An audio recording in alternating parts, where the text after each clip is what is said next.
Hello, Sir Survivor here. And I think we've all heard the statements from the White House spokesperson during the press conferences. And the one in particular that I'm talking about is how they're working closely with social media platforms to flag accounts and basically ban accounts that give disinformation, as they call it. Well, first of all, the disinformation we've seen has really come from the administration itself and the WHO. The disinformation they're talking about is quite possibly the truth that we truly need to hear. But yet, as we sit here tonight, they're working harder and harder. They're not stopping, they're not tiring at taking more of our rights away.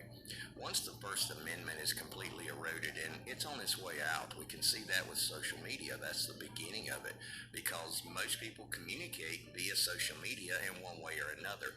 I'm not saying that's their primary means of communication, but there aren't many people who don't have a social media account. So, with this information or any information in general being restricted simply because one group does not agree with it, is censorship and is definitely a violation of our First Amendment rights because none of these articles that they're flagging, that they're banning these accounts. I've had many articles flagged, many videos flagged, and I know that I've never said anything, and the posts that I've read that have been flagged and all haven't said anything that caused anyone any harm.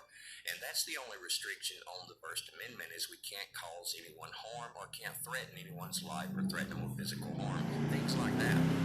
These posts are bringing information out there that people need to see.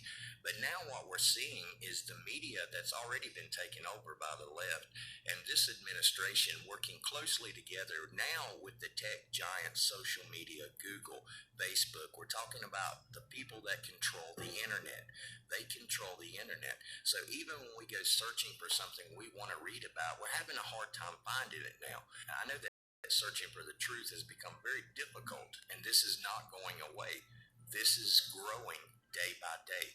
As more accounts are banned, as more people are silenced, then it's just a matter of time before they silence the entire part of the country that does not agree with what the current administration, the WHO, the NWO, and the UN are trying to push on us. And it's very important that we be ready. We keep prepping and we be ready to stand up when that time comes because that time is coming. Now, it's hard to predict exactly what will happen, especially in a decline like this, because this is a very, very slow collapse that we're seeing. We're seeing our rights being stripped away bit by bit. Last year was a pretty good test run for them. They saw who would basically conform and who would not conform. And they say they don't keep records and they don't keep lists, but I guarantee you they know who was conforming and who was not conforming. That's pretty obvious. And what we're seeing now is an administration that's emboldened by everything that's happened and think that they can push through whatever they want to push through, and they are doing it. There's no one in place to stop them. Our entire system basically has fallen victim to a socialist regime that not just wants to control the country, but wants to control every aspect of your life, from the places we go, the people that we talk to, how close we can get to people, the events and the other things that we can go into without showing some type of digital identification, and down to the very words that come out of our mouth. We've already heard about how the government is going to begin monitoring personal text messages to delete your personal text that you send to people that might have, quote, disinformation. Or basically, when you speak the truth, then your text will be deleted. And it's just a matter of time before people start showing up at people's doors. Wait a minute, that's already happening. With the push for the door-to-door vax, we're seeing people showing up at people's doors, basically harassing people, pushing them to get something they don't want to get, asking them questions they should not even be asking.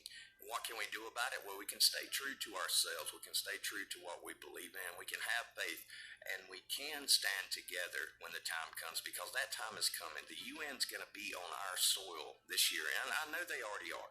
People will point out they're already on the soil. I know that. But what I'm saying is there will be more of them. And I had an interest in email correspondence with a friend of mine, and this person was an ex-peacekeeper for the UN and has some very, very insightful information. And we're talking now, and we're going to be talking more this weekend. And this person is basically telling me things that I really are shocking to me. And from being someone who worked with the UN, directly for the UN as one of the peacekeepers, then he does have some knowledge that probably a lot of us don't have. And he's going to be sharing that knowledge with us. So I'm going to be putting that out as soon as I get that information out. Hopefully I'll have some information for the live stream tomorrow night. But it's looking a little grim. We're seeing it go more and more every day. And right now is the time to be prepared and not just have our preps, but know how to use them. Make sure they work properly. Make sure your gear functions. Make sure your firearms are cleaned and oiled and ready to go. Make sure your food is good shelf dates. Make sure that the long-term storage food has been stored properly and that none of it's gone bad. It's time to go through this stuff and make sure we've got what we need, because things are happening and the pace of it's starting to pick up. We're in the middle of the slow collapse. But one day soon, it's going to hit us like a ton of bricks. This nation is almost to the point, almost to the brink of disaster right now. And eventually, it's going to be up to us to bring it back. Thanks a lot for listening. Check in on the live stream tomorrow night, Saturday night. Going to have some good information